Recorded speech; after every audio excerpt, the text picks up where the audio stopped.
Pak. Sebelumnya terima kasih karena udah meluangkan waktu untuk diwawancarai. Sebelumnya kami ingin mewawancarai untuk tugas kuliah ya Pak, terkait perusahaan Cardinal ini. Nama saya Kayla dan teman saya. Nama saya Leta, satu lagi teman kita namanya Kia. Ya. Sebelumnya boleh perkenalkan diri dulu beserta jabatan dan sudah berapa lama kerja di Cardinal? Ya, nama saya Maman Sumantri, jabatannya di Brand Manager. Oh iya. Marketing. Saya kerja udah hampir 25 tahun. Oh, udah lumayan lama ya. Oke, mulai dari pertanyaan yang umum dulu ya Pak. Cardinal itu brand apa sih?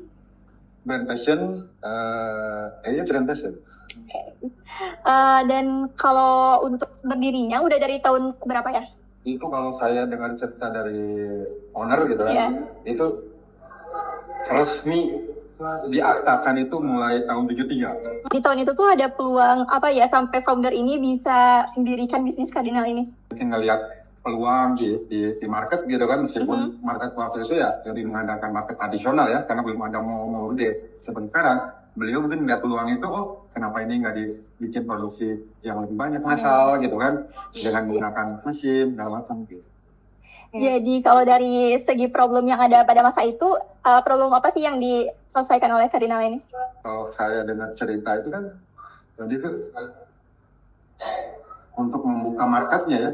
Karena mungkin kan kalau kebutuhan market waktu itu kan analisanya nggak seperti sekarang. Iya. Cuman kalau beliau kan mungkin ngelihat tellernya rame gitu, orderannya mulai bertambah.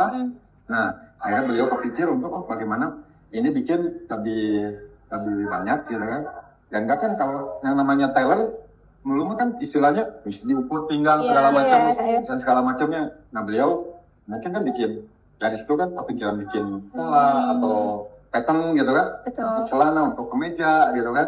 Selanjutnya kalau boleh tahu jenis model bisnis apa nih Cardinal ini? Apakah B2C, B2B?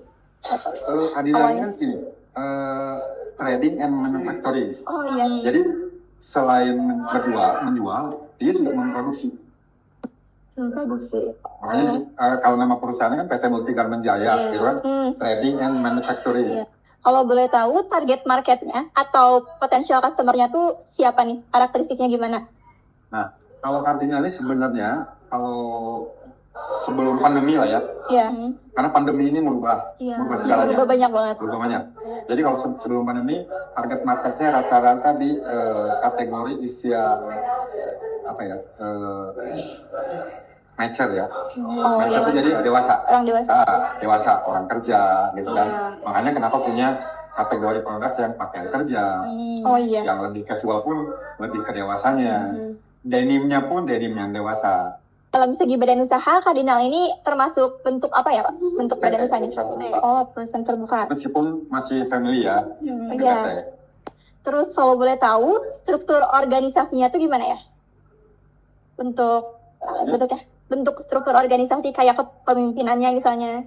Oh, jadi sebenarnya kalau di lab bos ini lebih ya namanya perusahaan keluarga ya. Jadi ada posisinya di direksi. Gitu. Ada presiden direktur, ada direkturnya, terus baru kemudian ke manajer kan. Nah, cuman karena yang tadi saya bilang, Cardinal ini kan trading and manufacturing. Jadi ada unit yang kaitannya ke produksi, unit yang kaitannya ke marketing. Ini kayak saya ini di marketingnya, di divisi marketing. Nanti ada spotting. Jadi kalau kan spotting itu kayak finance, accounting, HR, audit, itu tuh spotting. Kalau marketing ini kan yang pegang editor, yang pegang seller, yang pegang wholesale gitu kan. Nah kalau produksi yang dia mulai dari proses produksi produk-produk kita. Selanjutnya fashion ini kan salah satu bidang bisnis yang udah banyak dijalanin. Nah terus gimana sih cara para pendiri pada saat itu untuk menilai bisnisnya layak untuk dijalani gitu? Apakah Cardinal atau si pendirinya ini melaksanakan visibility study? Kalau zaman dulu kan mungkin visibility study-nya nggak kayak sekarang ya. Orang dulu tuh lebih mengandalkan ke intuisi, feeling bisnis. Jadi saya pernah kardinal ini ngalami krisis ini bukan cuma sekarang, Mm-mm. masa krisis waktu itu. Jadi saya tahun sebelum saya masuk itu kan ada kerusuhan 98. Oh iya. Itu pada saat orang lain ngerem produksi, ngerem apa, bos kita tuh cerita the feeling biasanya di balik kesulitan itu ada apa gitu ya. Iya. Di balik tantangan itu pasti ada peluang. Oh iya. Itu yang bos selalu, makanya saya bilang intuisi, feeling bisnisnya jago, sehingga akhirnya dia ambil peluang itu di saat orang lain nggak punya barang, nggak ready stock, karena ready stock, dan ternyata Berhasil ya. berhasil. Apa jenis paten yang dimiliki oleh Cardinal? Merek itu kita di daftar. Merek dan Merek. Jadi jenisnya merek gitu kan? hak patennya merek. Hak patennya merek. merek. Oke. Ini pertanyaan terakhir. Hal apa aja yang menurut Bapak bisa mempengaruhi keberlanjutan Cardinal ini? Satu, jadi tadi pertama, ini peralihan generasi ini bisa seperti apa? Mm. Yang kedua adalah bagaimana kardinal ini bisa beradaptasi dengan Zaman. customer, ya dengan Tren masa kini. dengan tren dia, termasuk dengan the next customer. Contoh yang tadi saya bilang, kardinal berawal dari yang mature, bapak-bapak lah. Iya. Nah, kita juga pernah ngadain survei gitu kan, nanya ke generasi muda ini kan, mereka tahunya kardinal ini kan merek bapak-bapak. Betul nggak?